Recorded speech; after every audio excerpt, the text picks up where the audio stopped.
Hello again, Steph Garside here from Fitties Health, Fitness and Wellbeing. My aim is to help you improve your life in all three of those areas and achieve lifelong results. I am here today walking my dog, who is just running away because he's a bit scared. Ted, come on. I don't think he likes the rain. So last week, in my last video, I just told you a bit about who I am and what I do and why I do it, how I got into it. And today I wanted to talk a little bit more about things that motivate me, things that grind my gears, to basically give you more of an idea of where I'm coming from, why I do what I do, and kind of where my values lie, if you like. Because there's a lot of people out there in this industry who don't have good intentions and are just out to make a quick buck. And I'm not one of those people, and those people really wind me up. There's a lot of people who will do anything just to get your money in their bank account, whether it's offering you a miracle product to solve all your problems, whether it's signing you up to their club. I'm not going to name any names because I don't want to be liable for any legal action, but in the words of some good friends of mine, we're all entitled to our opinions, and we live in a country where we're allowed to express them. So the clubs, I'm trying to be very careful with this one. The clubs who bring you in maybe once a week. I'm not sure how often, I've never actually been to one. I've heard lots of terrible stories. And they bring you in to weigh you. You pay them for that privilege.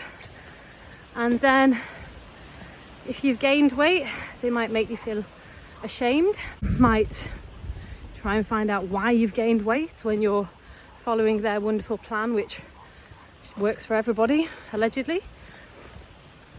They also shame you for the choices you've made. So a little square of chocolate here and there is a terrible thing to do.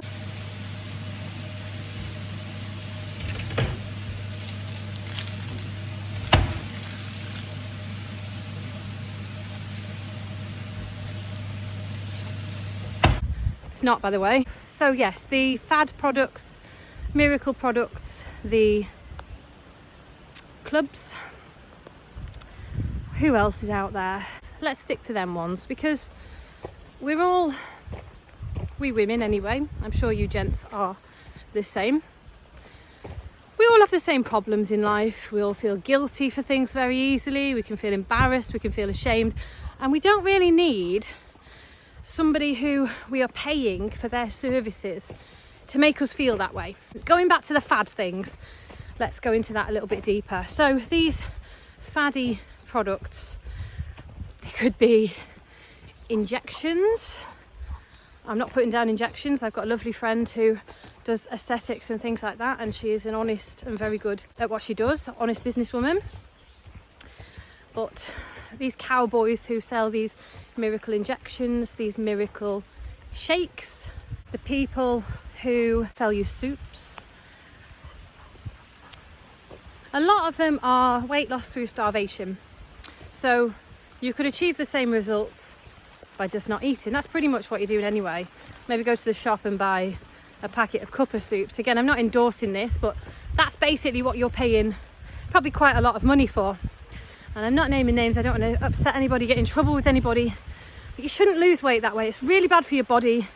And I know professionals in this industry who people pay them to actually fix their bodies after these miracle products have ruined the metabolism, made them lose weight so quickly that the skin is all hanging because they've been advised not to work out with it. I've actually had clients of mine who go to these clubs. I don't even know if they call them clubs. Hopefully they don't, because then I'm even further away from getting in trouble with them. But they go to these clubs, and if they have suddenly started, for instance, a personal training package with me, and their weight increases, but their waistline shrinks, these people will shame them and say, well, maybe you should lay off the exercise for a bit. Who on earth would do that? Who on earth would tell somebody not to exercise? Being healthy, a lot of it is about your diet and your nutrition, but exercise is a key thing, and not a lot of people do enough sorry, the wrong way of putting it. Not everybody in the country, in the world, does enough exercise to keep their bodies healthy. So why would you put somebody down for that and make them feel like they've done a bad thing? It's absolutely ludicrous. So I've gone off on a bit of a rant here, and I'm not always this ranty, but I just wanted to tell you where I'm coming from. So for me, let me summarise now. Healthy weight loss and getting your body into shape is about gradual changes. I'm going to put my hood back up because I'm getting soaked. It's about gradual changes to your nutrition. It's not about crazy extreme diets. It's not about depriving yourself of so many calories you feel starving. If I get a client who wants me to look at their diet, their nutrition, I do not change everything all in one foul swoop. I don't change everything full stop, even if what they're doing is terrible, because the reason you're doing what you're doing is because you enjoy it. And I don't suddenly want to put you on a plan that you hate and you resent me for. How would you feel about me? Everybody's different. What I advise, gradual changes. So a client of mine recently, I told her to start by getting rid of a bit of toast. So that bit of toast would have been about 200 calories a day. Because I don't want her to feel like she's suddenly starving herself. I don't want her to feel like she's on some punishing diet and hate it, because that's not what it's about. That's not what I do. So why would you do that? Why would I tell you to do that if I don't do that? And the exercise side of things, if you don't do anything at all, then I'm just going to advise you to start doing a little bit. Because if you suddenly go from doing nothing to doing 5 days, 7 days a week, or ridiculous amounts of exercise, there's probably one thing that's going to happen first, and that's going to be you injure yourself. So you hurt your back because you probably haven't got a very strong core if you're not doing any exercise whatsoever. And it's more about putting those basic building blocks in place before you start going off and trying to take the world on. So contact me. That's probably the best way of doing it. Don't go to the clubs anymore. Don't buy the miracle products, because they're not miracle products. If they're a miracle product, we would all be taking them and we would all look like chiseled pieces of Greek artwork. And we don't. So come to me, send me an email. I'll give you some free advice. I want to find out how I can help you. And if you want to move forward with things, fantastic. If you don't, that's fine. Because also, I'm not for everybody. You might like the clubs, you might like the faddy products. That's up to you. So drop me an email, steph@fit-ease. So I have to enunciate that so that hopefully if you've got subtitles on, it doesn't read as something else. .co.uk. Steph, S-T-E-F, @fit-ease.co.uk. I'll be back again soon with some more craziness. Bye for now.